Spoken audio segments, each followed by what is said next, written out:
One Take. This is NBA One Take featuring yours truly, Pretty Boy Lakers. This is NBA One Take for your head, NBA One Take for your brain. Coming live, Brooklyn, New York. This is NBA One Take, February 10th, 2021. There's 3 games for me on the docket. The first game is the New York Knicks versus the Miami Heat.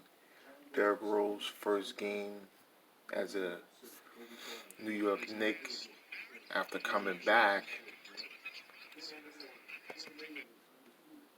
He was there a few years back, and he was showing some good signs. He was showing good signs early on.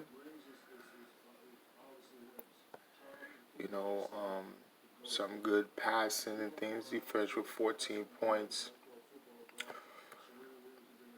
for the Knicks, but it was Alfred Payton who was playing really solid for the Knicks, and Randall and RJ Barrett really didn't have it going on.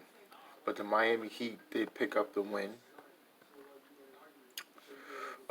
led by Jimmy Butler, who had 26 points, and then he really came through down the stretch. And Kelly Olynyk was really lighting it up for them. And then Bam Adebayo had 19. He was playing well too. But the Heat picks up a much-needed win, trying to get back on some kind of track, because they've been.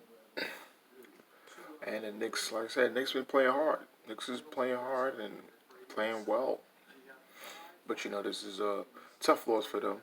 But getting Derrick Rose should jumpstart their bench. And, people keep saying, "Oh, Thibodeau and his old guys." Yeah, whatever. But don't matter. It's good to see D Rose. He's in New York. And it's good because the Pistons wasn't in a situation where he was going to somewhat succeed. It's just a losing situation there. Total rebuild. But the Knicks, somewhat of a rebuild, but they're building for respectability and have their eyes on the playoffs. Next game was the NBA TNT game, Utah Jazz versus the Boston Celtics. And Jazz,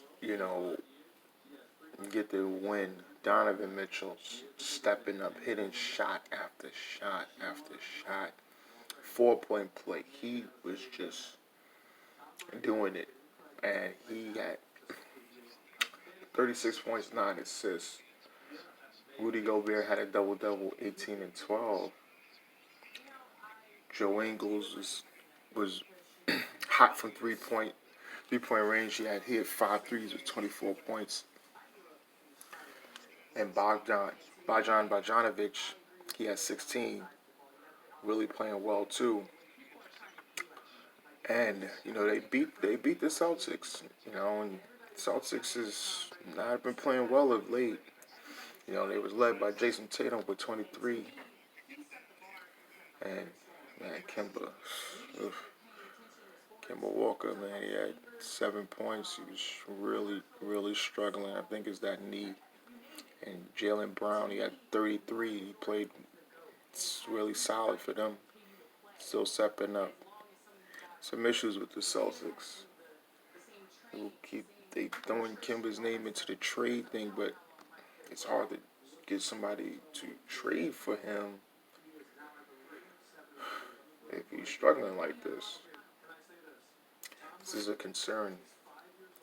This is a real concern for the Celtics. This is a real concern because they're 12-11 for the season.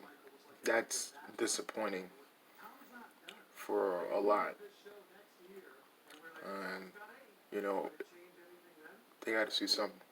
The last game of the night was the 76ers versus the Sacramento Kings.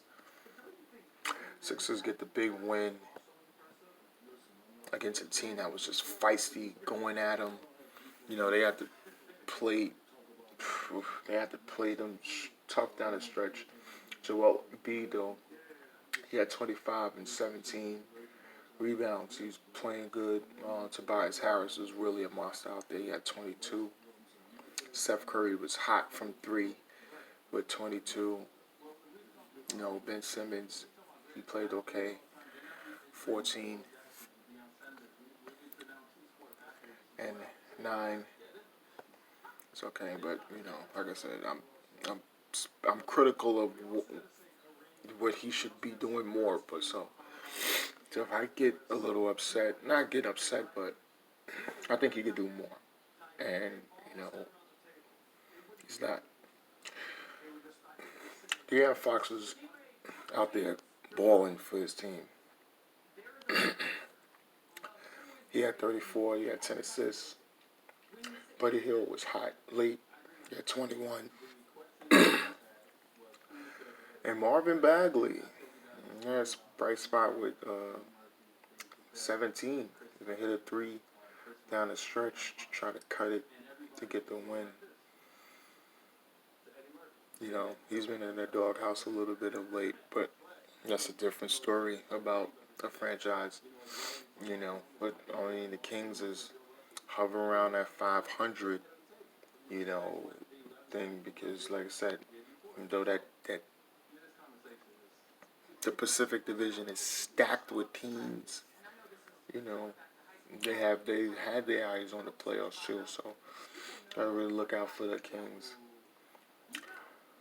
But that's all I have. Today's NBA One Takes, Pretty Boy Laker, and I'm out.